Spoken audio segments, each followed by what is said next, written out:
I'm going to just call Philippa Whitford straight to the platform, because she clearly needs no introduction after that extraordinary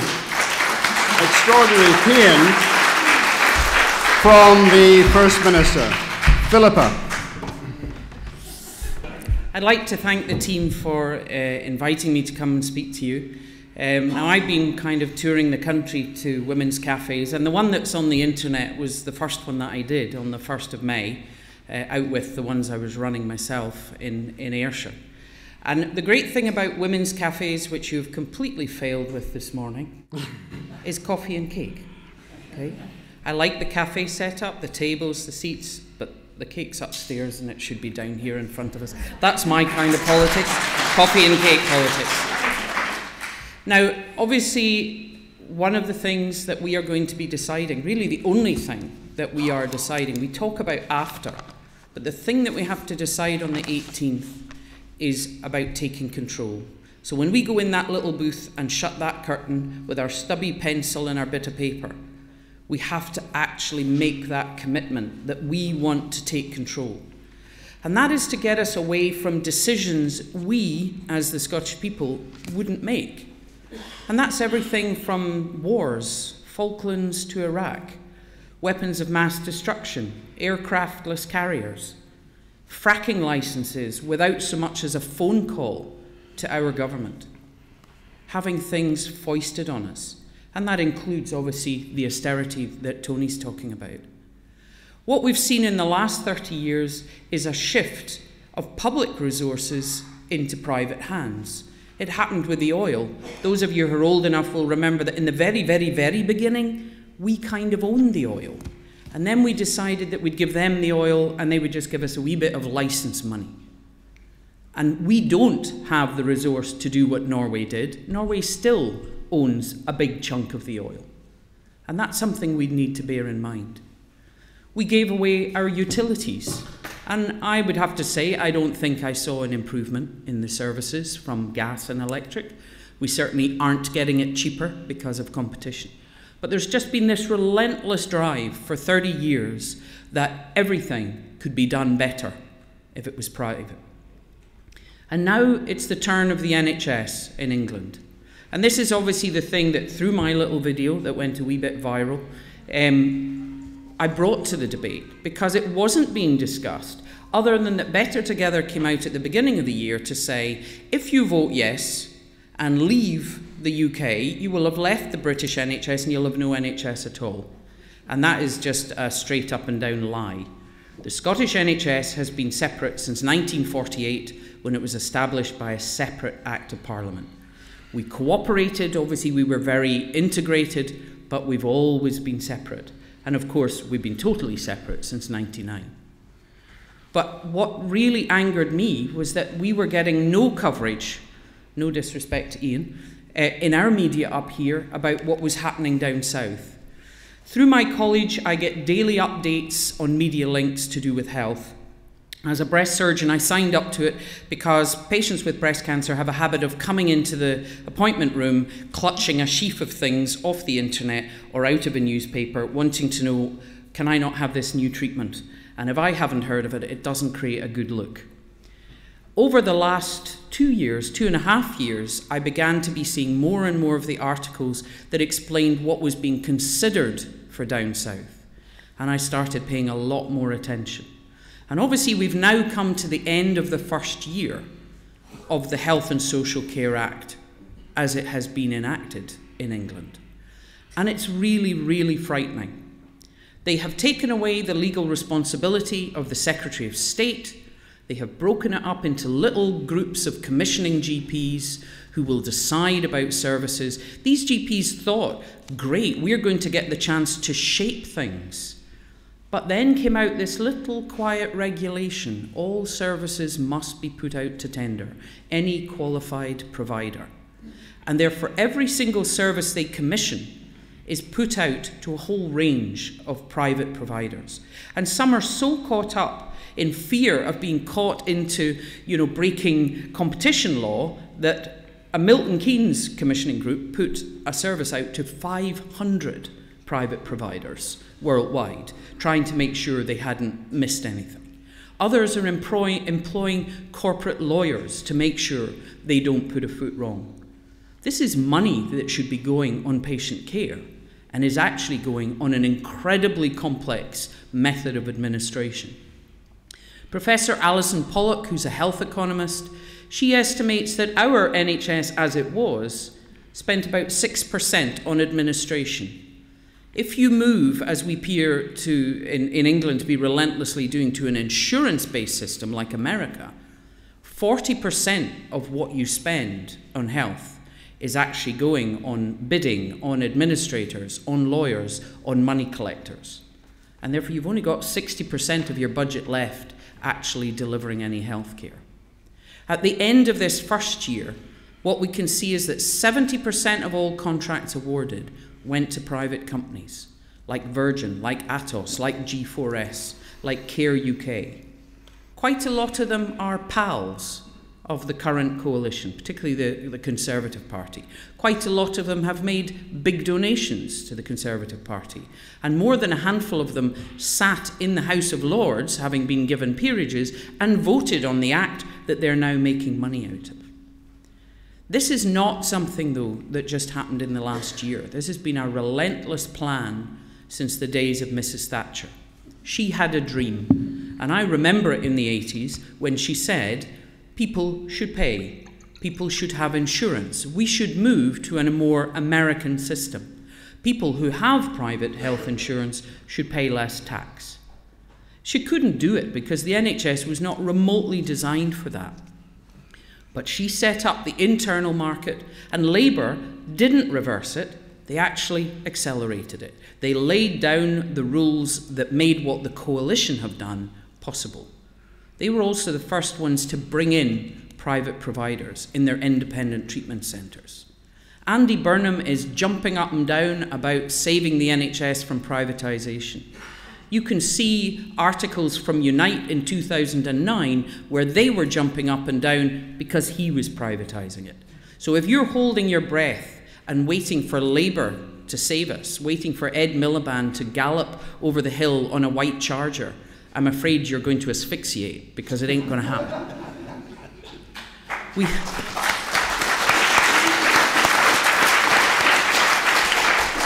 So what did we do in Scotland? We were saved by the fact that we had devolution.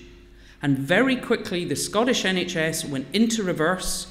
We got rid of Mrs. Thatcher's internal market and went back to being a single, unified, publicly delivered service. We cooperate all across Scotland on setting quality standards, patient safety initiatives, auditing, challenging each other, sharing ideas with each other. Now, you're not going to find M&S and Debenhams sitting down and sharing the secrets of how to get more customers because they're rivals.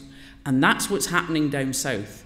NHS Hospital is in a fight to the death with the neighbouring NHS Hospital. They're also in a fight to the death with Atos or Virgin.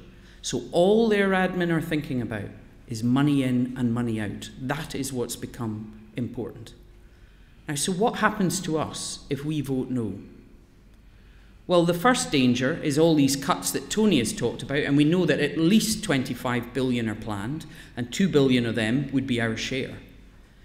But as less money is spent due to the cuts in England, the Barnett formula shrinks our block grant. And they intend to take a significant chunk out of the NHS over time. That's what all of this is about. The Nuffield Trust reported in the middle of July saying that half of all NHS leaders envisage people paying for services in less than 10 years. So paying to go and see their GP and paying a fee to go to the hospital. Well, the way they've couched it is paying to save your NHS. Now, I'm sorry, my mum's uncle died when he was a wee boy from blood poisoning from an abscess on his neck because they didn't have sixpence to pay the doctor. Paying is the end of the NHS. That is a basic principle.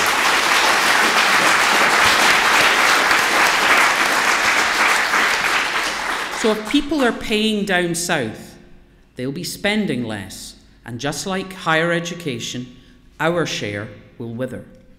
We all know that Barnett has got a big target painted on its back. The Welsh Government and a lot of the Tory backbenchers would like Barnett gone altogether. And they reckon that would take another $4 billion out of our block grant. One thing that Ian mentioned in one of his articles that in NHS for Yes we've been talking about is the free trade agreement that's being negotiated between the EU and America. And what that does is it allows American companies to come into any part of a country that has a market. So if the Westminster government do not exempt the English NHS, then these big American insurance companies will force their way in. Now, they have made no request to exempt it. And that's because that is simply step 4 from Mrs. Thatcher's internal market to the external market we now have to a free-for-all insurance-based system. They want the American companies to come in. Simon Stevens, the executive of NHS England, used to work for United Health, one of the big American insurance companies. So their direction of travel is absolutely clear. And devolution will not save us. In a free trade agreement going, oh, well, no, there's a wee line up here. We let those guys, north of the wall do what they like, so you can't go in. If you think the American companies are going to accept that, then that is just naive. And TTIP would allow American companies simply to be trying to force their way in here. So these are things that could happen to us even without a lot of venom. But the key thing, from my point of view, is Westminster control our purse strings. In 10 years' time, when the NHS in England has been completely dismembered and people are paying to go to the doctor and people are queuing up outside their MPs' offices to complain, you think the other 500-odd MPs sitting in Westminster are going to let us keep our free prescriptions, our free eye checks, our free dental care, our free personal care? I don't think so. We need to realise that they control the budget and they can make it anything they want and they can force policy on us. They did it with the public service pensions a few years ago, which the Scottish Government held out against for over a year. They were then told, enact the new pension changes or we will cut your budget. And they had to. That can be done to us at any time. And what we need to do is we need to take control and take responsibility. Better Together are always putting things in the papers about how sad it would be if their beloved sister would leave the family, leave the home and go away. Well, as a mother, when my son left home, I was proud of him. He hasn't left the family. You'll all have had people who've left home. You've all left home yourselves. Would you really want your son sitting at home aged 45 because he can get a free meal and his washing done? It just isn't natural. We've been sitting there at home supposedly getting our washing done for the last 300 years. It really is time that we stood on our own feet, took responsibility, develop our economy so that we can earn our living here in Scotland, and we can then set the priorities so that we decide what we spend our money on, and not the things that we think we wouldn't, on brand new Trident at over 100 billion, or invading other countries illegally, or punching above our weight militarily in the world, a click away from America's requests. That's not what we would value when we have children who are being fed from food banks. And you are crucial to that. My husband's German, which you'll know if you see my wee video, and therefore there you will know that the German economy is incredibly successful. And that is not actually by trying to entice multinationals like Amazon to come in with a bribe to settle somewhere, and then we let you pay 0 hours contracts and minimum wage so that we, the taxpayer, pay your employees for you. And then you don't pay tax. And then when we try and get cross with you, you bugger off somewhere else. What you do is you have your homegrown Mittelstand, as they call it in Germany, the small and medium-sized enterprises that are Scottish, that are based on Scottish hard work, innovation and inventiveness. The gene for inventing hasn't disappeared. Our universities are still world-leading. They are still coming up with tech ideas all the time, life sciences ideas all the time. And what we need to do is to be connecting them even more with yourselves so that we grow these things to generate wealth for us. And then we need to share it, because we need to have, as Tony said, a fairer society. A more equal society, as the spirit level shows us, is actually a much more wealthy and happier society. Boris Johnson talks about the trickle-down economics, and if we're lucky, a bit of the jam that is London will fall off the toast and somehow land on top of us. I think we should be thinking about trickle-up economics. You should pay a living wage. If someone is working hard, they should be able to earn a living wage. They should not require benefits to survive.